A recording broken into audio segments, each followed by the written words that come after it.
Have you ever lied? Now don't raise your hands, because if you didn't raise your hand, right? Have you ever lied? But if you picked up a handout this morning or you're making your own notes, you might add an additional word or two there.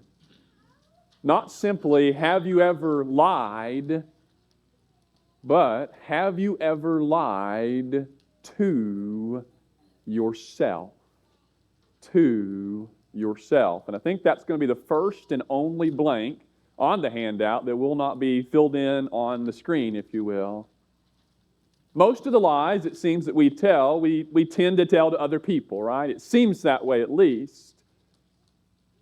But some of the most dangerous lies that we ever share, that we ever tell, we share to ourselves with ourselves.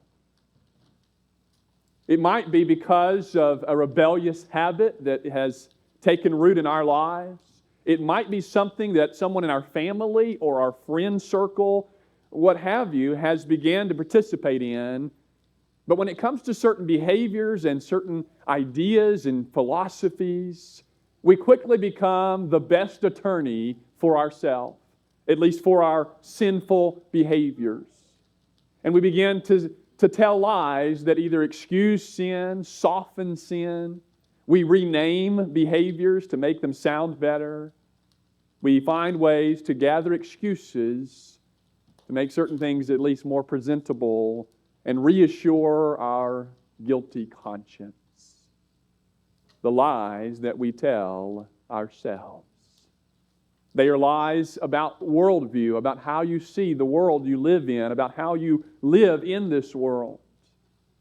And let's remember this morning that just because we live out a lie or because we begin to embrace the lies the world tells us, that doesn't somehow make them true. Just because you live a lie long enough doesn't make it any more true than it was to begin with. Now, these are lies that the world wants to tell us or does tell us and rather wants us to believe. But if we aren't careful as God's people, we may begin to accept them, begin to conform to them. Okay, here they are. For this morning at least, here's 3 lies that if we are not cautious, we will begin to tell ourselves along with the world. Lie number 1, that God is not real. That He's not real, or that He doesn't care, or something along that line. And of course, we're going to flesh these out as we go along. But if you like this kind of thing, in a word, the word avoidance. God's not real. Lie number 2 this morning, follow your feelings. Or also, if you're a mind to that type of structure, you could simply use the word appetite this morning. Lie number 3 then is to celebrate, that you should celebrate sinful living. And once more, in a word, the term approval. Approval. As we open up our Bibles this morning, you might begin to think about the lies we tell ourselves. The first lie is that God's not real. Picture walking through the woods. We don't have a lot of woods in our area, but we have a few trees. You could find some trees at least. Maybe we shouldn't call them woods. We'll just say some trees, a clump of trees. But you're out in the middle of nowhere, and that's not too difficult to find in our area. And let's say you have to kind of use your imagination a bit this morning. You don't have your GPS or your phone. All you have is a compass to direct your life, your journey at that point, let's say. What if you don't like what the compass tells you? Can you imagine that part? It says this way is north, and you say, no, I don't think so. And you throw away the compass, toss it in the weeds. Now, north is still north, right? I mean, nothing changes. If it's at night, the North Star is still there, but you're just lost now and wandering aimlessly. And assuming in this situation you don't have your own sense of direction sufficient to find your way through. That's what it looks like when, as a person or as a culture, we say goodbye, as it were, to our Creator. When we either claim one lie that's out there is the actual lie that God doesn't exist, that God's not real at all, but it seems more common to live as if God is not real. There's the outright flat atheism, and then there is what is sometimes termed practical atheism, where I believe in God, and I'll tell you that. But if you look at the way I live as if God is not real, or I live a life avoiding God and His accountability, truth, any of those things I tend to want to push away or avoidance. As you look in your Bible this morning, you might think about Psalm 14 and Psalm 53. The fool has said in his heart, there is no God. Or even, the fool has said in his heart, no, God. Back to that idea of even saying to God, no, not going to live that way. The problem is not just denying His existence, it is denying His place as God, His place in my life as my Creator, as my ruler, the guide and definer of right and wrong in my life decisions. The lie that says God isn't real. Now let's turn together to Romans chapter 1. Romans 1. And let's read the first few verses of this section in Romans 1, 18 through 23. Lord willing, if we're back this evening, we're going to come back to this passage. And I already told our song leaders, today is kind of a double whammy of negativity, but we're going to put as much of a positive spin, I guess, as we can. But we're going to revisit the fuller text here in Romans 1 later this evening at our 6 o'clock service. But for this morning, look at the first part. Romans 1, verse 18 says that the wrath of God is revealed from heaven against all ungodliness and unrighteousness of men who by their unrighteousness suppress the truth. Someone once said that when I begin to walk away from God, it's as if truth becomes extinct in my heart. An extinction of truth in my heart. Suppress the truth. For, it says in verse 19, what can be known about God is plain to them. It says, because God has shown it to them. How?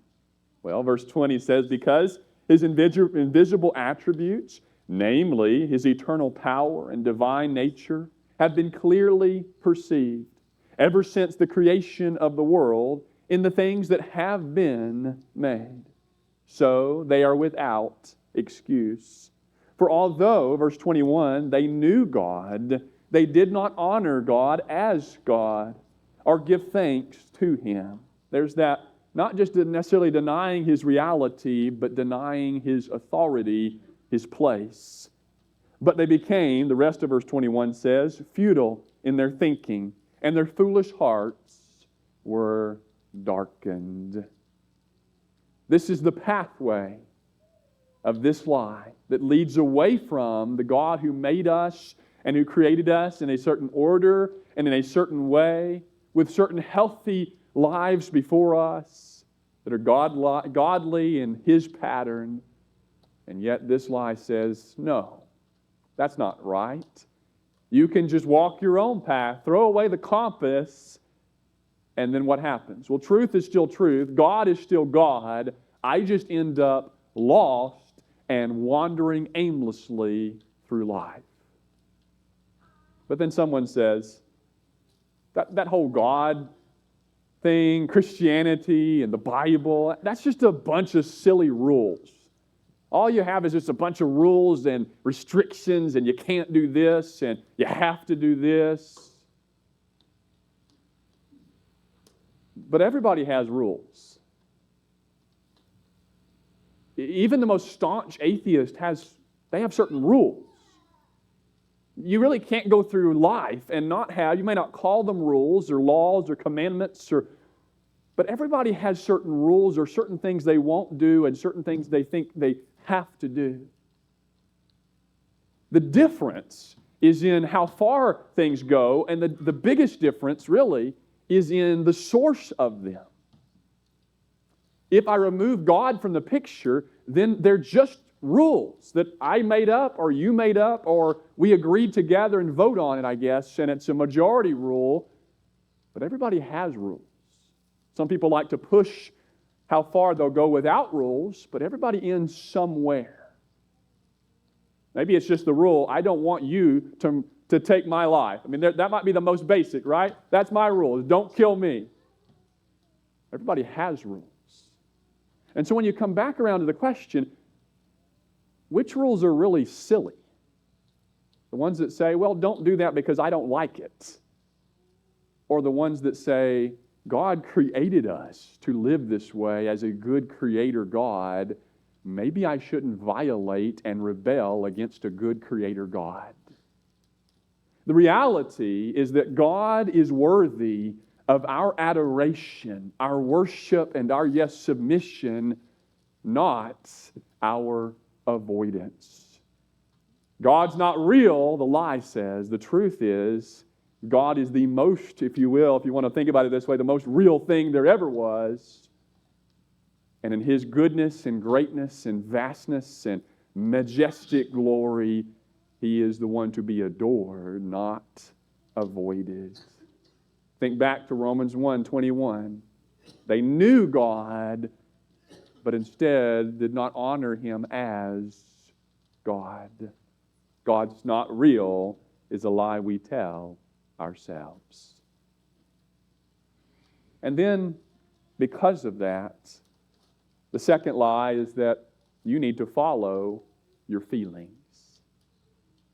By feelings, we may mean simply emotions. We may mean impulses and urges. We may mean something like a sexual urge or greed when it comes to material things. If you want it, if you think it's a good idea, if it feels right to you, you do it.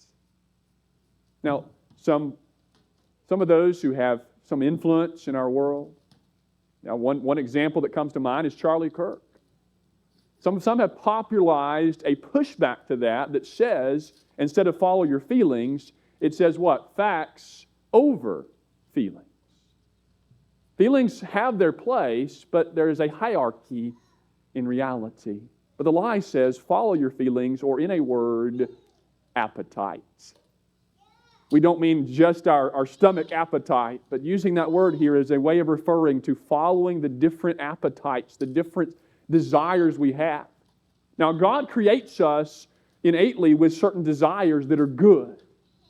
The problem is when I take those desires and misuse them in one of two ways. Either I twist the desire where I begin to want something that I shouldn't want, or I pervert the desire to where I get what I want in a way that I shouldn't.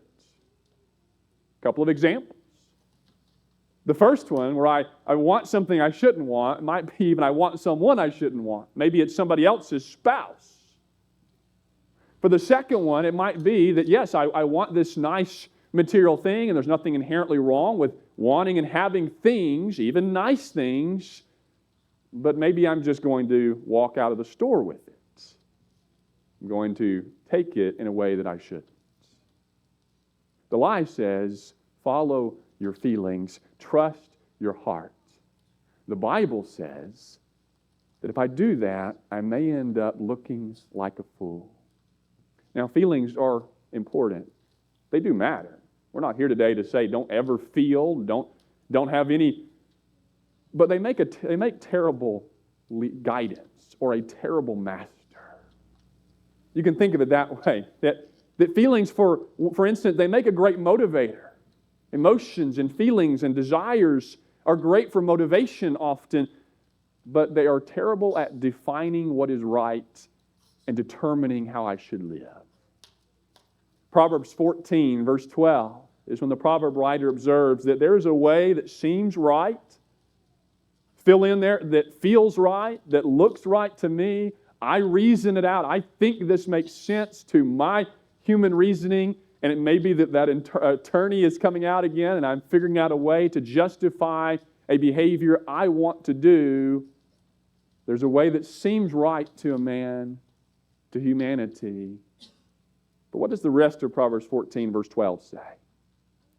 That the end is the way of death.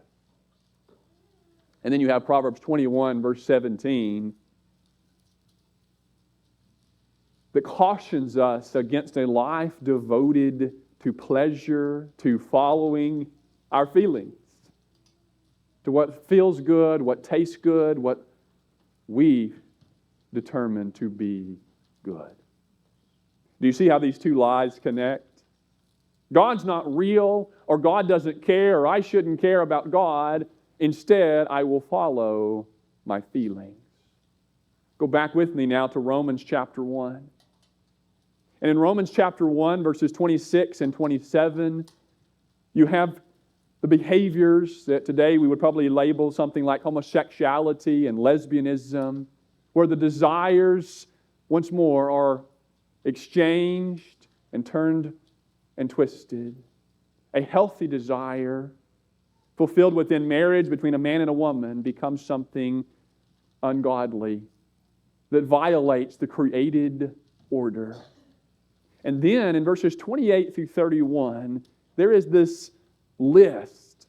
If we want to be fancy this morning, we'd say it's a litany. It's a long list. There's over 21 different behaviors. Here's what it looks like when I walk away from God and follow whatever I want to do. I've thrown the compass away. Feelings take the lead. Truth, if it's there at all in my life, it takes last place to my lust and my impulses. Notice a few of these with me in Romans chapter 1. If you look at verse 29, he starts with some big ones, like unrighteousness as a general blanket term, evil, covetousness or greed, malice, envy, murder.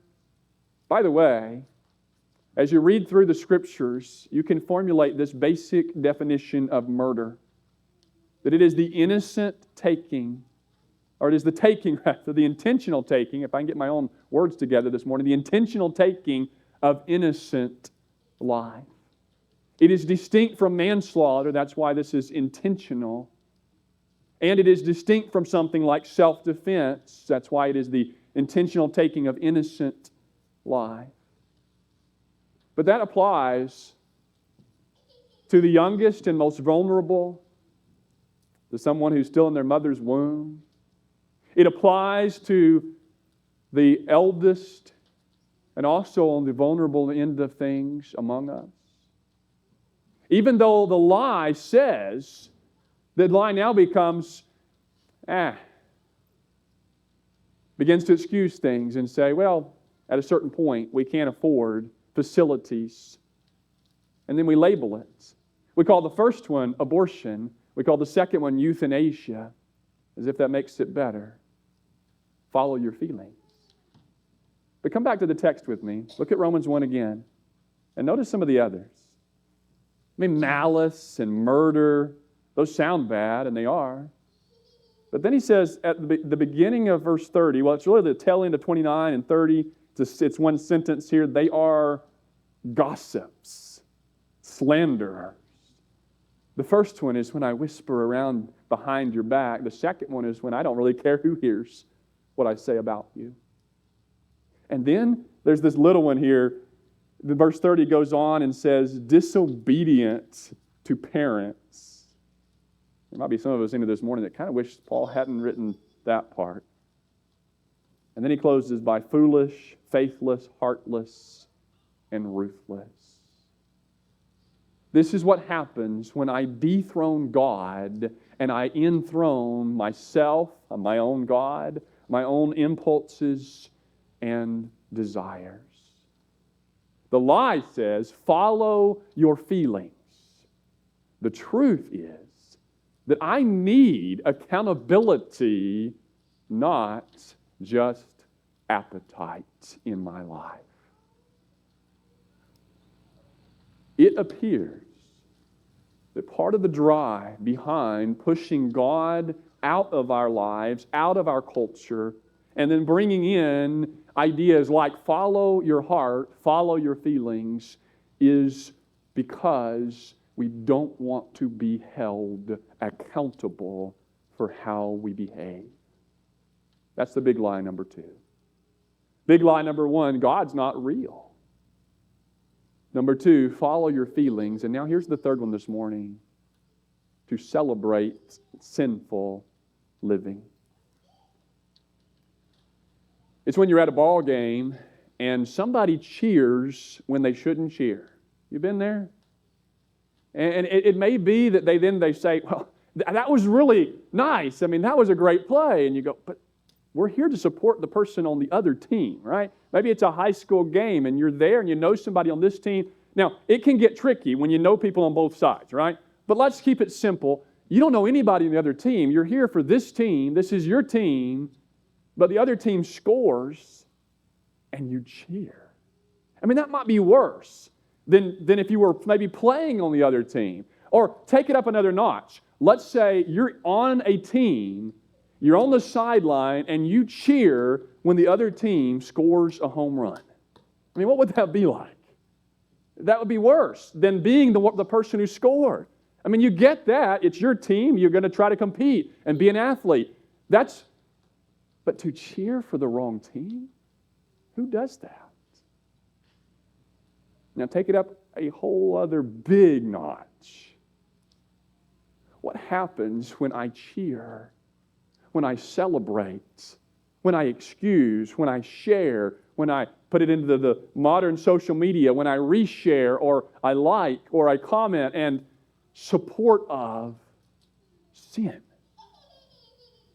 Go back to Romans 1 one more time for this morning and look at the very last verse, Romans 1:32. And that's where most of this last lie, as far as Scripture addressing it, comes from. But we have today in our world things like hashtag celebrate your abortion. We have people that say when someone begins to follow a sinful lifestyle, and they'll say they're brave. Maybe it's someone who is we call it having an affair. We relabel it. And someone is excited for them because now they're going to get a divorce and get with this other person. And I say they were being true to themselves. They were it's just they're in love and it's the brave thing to do.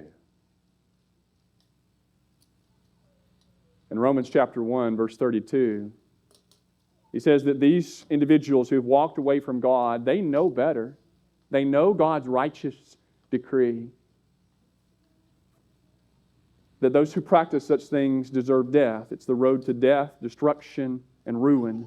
Disaster is the end result. But then he says in the rest of verse 32 of Romans 1 that they not only practice them, but they support, they approve of those who practice such. And it may be that misery loves company, or in this case, sin loves company. It may be that sometimes it helps me feel better if I feel a little less guilty if somebody else is doing something. But it's almost the worst of the worst. If it could get worse, it's one thing to live a life in rebellion against God myself. It's something else to encourage somebody else to do that. Jesus speaks in John 3 about those who hate light because they love darkness. The light exposes their sin. It may be that sometimes we celebrate sin in others because it helps us. The more darkness around us, we can blend in. It may be that it's a part of us conforming to society. Stay in Romans. The last passage we'll read this morning together. Romans 12, 1 and 2. Take a look at what now we're encouraged to do based on the mercies of God. Now, Paul has spent, the Holy Spirit through Paul, 11 chapters exploring, yes, man's rebellion. But if you start at the end of 3, Romans 3, 21 through Romans 11, is mostly about the cross. Now, the shadow of death and Satan looms heavy in Romans 1, but the shadow of the cross already overlays it. and grows as you keep reading. Based on that, now we read this. I appeal to you, therefore, brothers, by the mercies of God, to present your bodies as a living sacrifice, holy and acceptable to God, which is your spiritual worship or service. Do not be conformed to this world, to this culture, to this society. Implying even that there is a mold waiting and ready for us. You don't have to go far. I mean, we say it as a metaphor, but you could barely step out the doors, or even you don't have to step out the doors of a church building, and society has a mold ready and willing. You just pour yourself in and fit the mold. Conforming. Maybe it's that if I don't support this, well, then I'll be called hateful. At least if I'm quiet about it, then we can just go along and get along. Do not be conformed to this world, but be transformed by the renewal of your mind, that by testing you may discern what is the will of God, what is good and acceptable and perfect.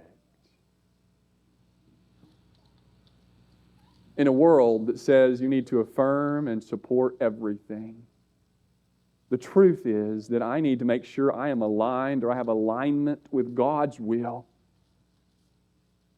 Not that I approve anything and everything the world says I need to put a stamp of approval on. The world says affirm and support everything. Really? I mean, that's when we could ask, once more, how far are you willing to take that? And our culture has, for years now, it's been a small movement, but it's growing. Our culture is beginning to expand the scope of affirmation. It keeps growing. But even on the other side, thankfully, it seems like that's also causing some to wake up and go, wait a minute, maybe we should think about this for a minute. Maybe love doesn't mean supporting anything anybody wants to do. Maybe love should be defined first. Maybe love should take us back to the God who is love. 3 lies this morning that we tell ourselves. The lie that says God's not real. Instead, let's choose to honor God with our hearts, our lips, our lives.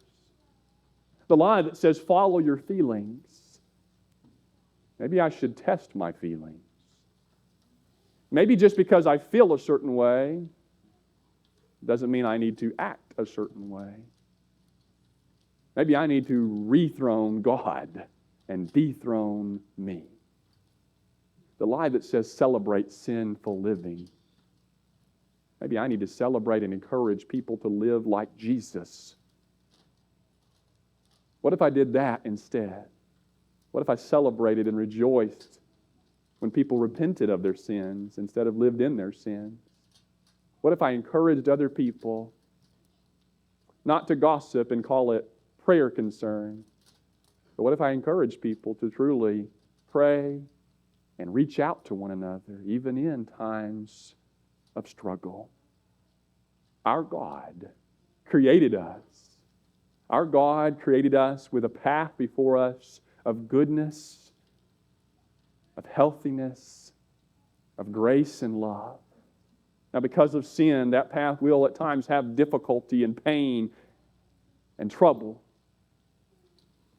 But that's the God who calls you today, who calls you in the gospel of Jesus to come and become a part of His people as you put His Son on in baptism, as you turn away from those ideas, the lies, and embrace the truth of God in your life.